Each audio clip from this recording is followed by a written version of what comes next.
some people don't really understand the whole point of stunt riding and why you put so much time into learning how to do these tricks. It's been absolutely worth it, even though I didn't get it at the rate that I wanted to. I love the process of doing this, and I think it teaches you a lot about your bike, and it makes you so much of a better rider. So is it worth it? Absolutely. Please learn how to be a stunt rider. All right, ladies, gentlemen, circles, whatever the fuck you are, good morning.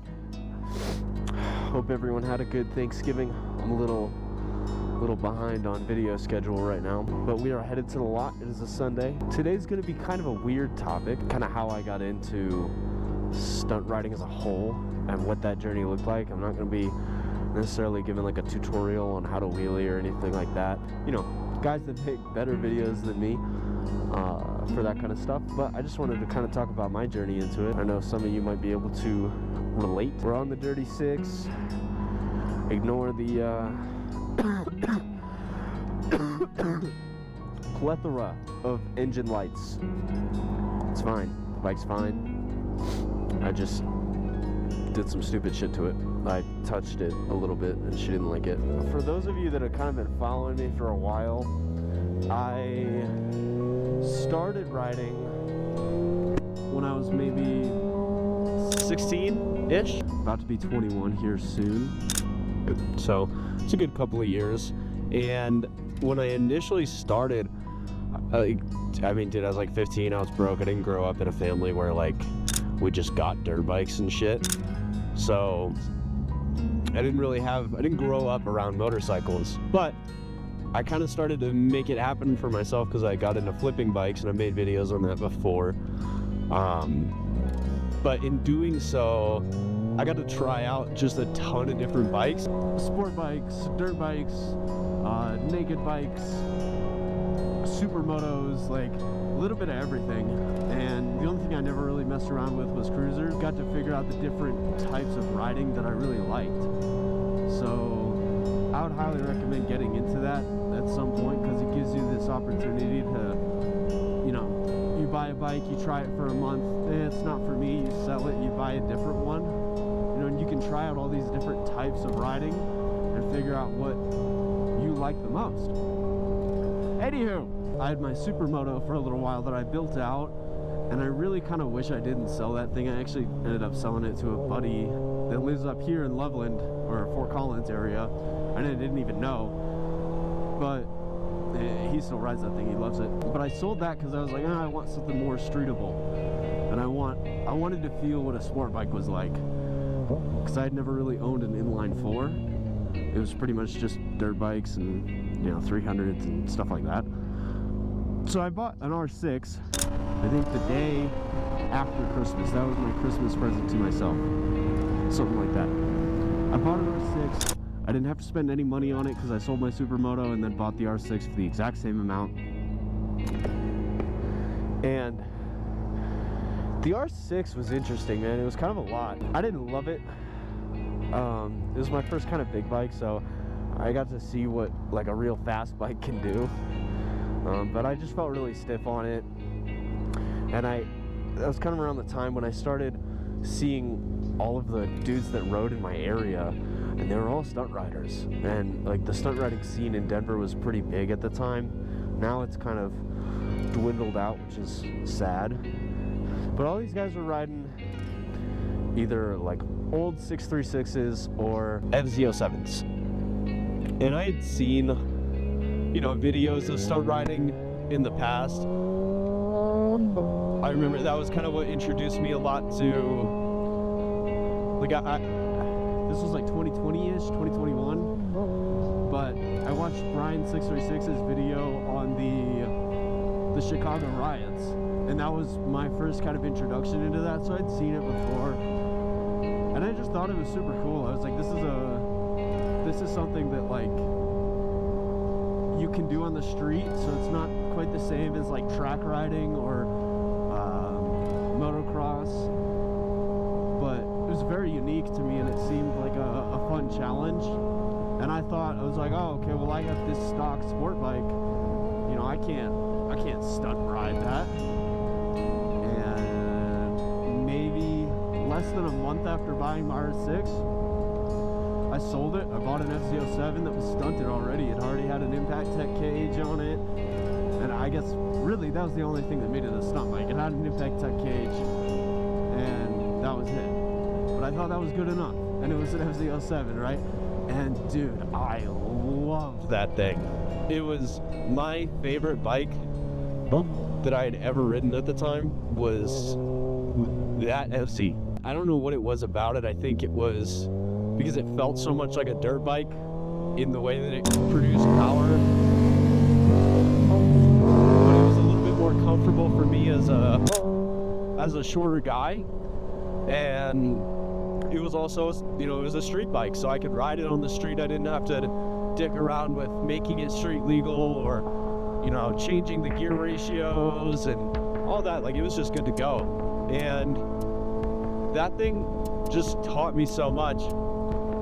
But I remember when I first bought it, I probably spent the first 6 months just going up to the high school parking lot and trying to learn how to pop wheelies on my own, just from watching YouTube videos. And you can absolutely do that. You can learn a lot from watching plenty of guys on YouTube, but it's not going to teach you in the same way that learning with other people will.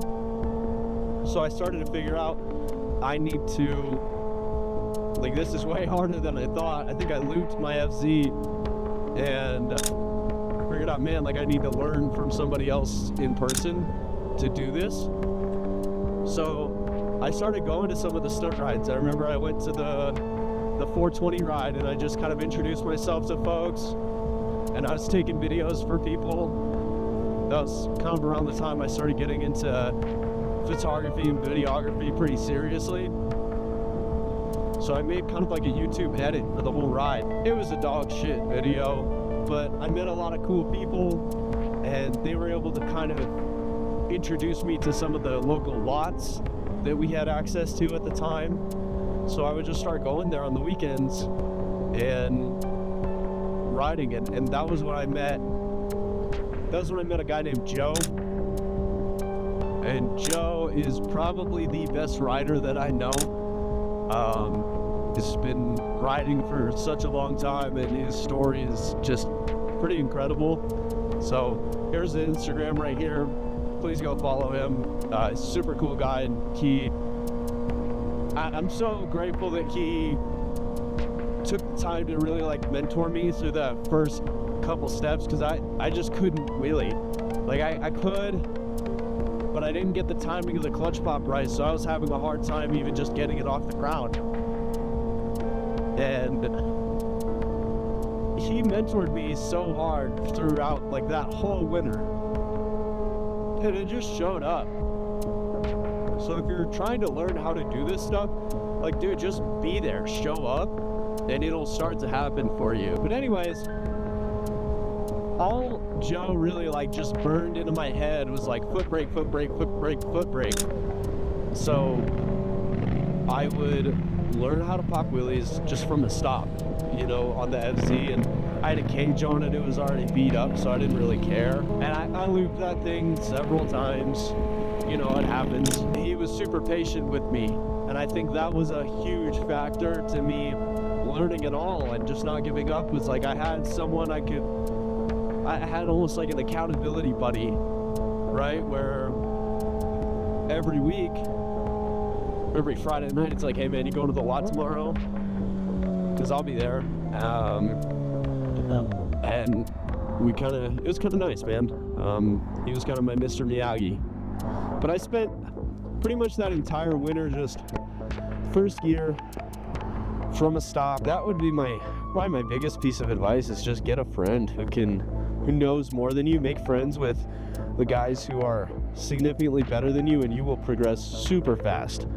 And even if you don't progress super, god damn it. Whoops. Sorry.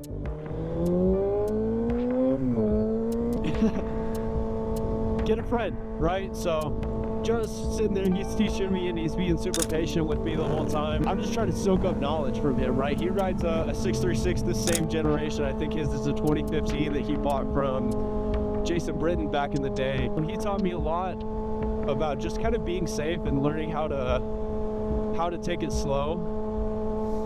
And for me, that kind of bit me in the ass a little bit. I don't blame that on him at all, but that kind of did bite me in the ass a little bit because now I feel like I've progressed so much slower than everybody else because I have that kind of that foot brake stuff like so deeply ingrained in my head. It's hard for me to kind of hold out a wheelie for a long time. You know, during that time, like I was going to all of the weekly Denver rides, and keep in mind, like Joe wasn't a street rider at all. He was just a lot guy. He was mainly doing circles, no real straight line stuff. Yeah. And I'd go to these things and I'd take videos and I just kind of like would introduce myself to people, make friends, and in doing so, that was where I kind of gained some traction and whatnot on social media, which was cool. You know, it wasn't anything crazy, but I was able to kind of make a little bit of a name for myself. And people would kind of recognize me and be like, hey man, like can you take a video for me? Can I do a photo? You know, can you do a photo shoot for me? I'll give you this part. Or in the case of Joe, in the case of working with Joe, I would just take pictures for him just to be around him, you know, and we became good buddies. That was its own little time period there, but I had to move from Centennial area up to Fort Collins for school. So I kind of did the same thing up here. I made some friends. I put something out on Instagram like, hey, you know, where are the good lots in Fort Collins, Loveland area? And I had a couple of guys respond, and that was Tyler and Gio, and now, you know, we're all really good buddies, and we all kind of just push each other to grow. So if you're getting into stunt riding, like, dude, go find people nearby. And sometimes that's hard in very small, like, rural areas. I'd imagine that's pretty tough, but in almost every city there's going to be some sort of community for stunt riding, even if it's very, very small. I mean, even up here, it's like there's probably less than 10 of us that are going to the lot every weekend. I do get kind of a lot of questions sometimes on Instagram or even in like comments on YouTube and stuff like, how do I get better at this sport?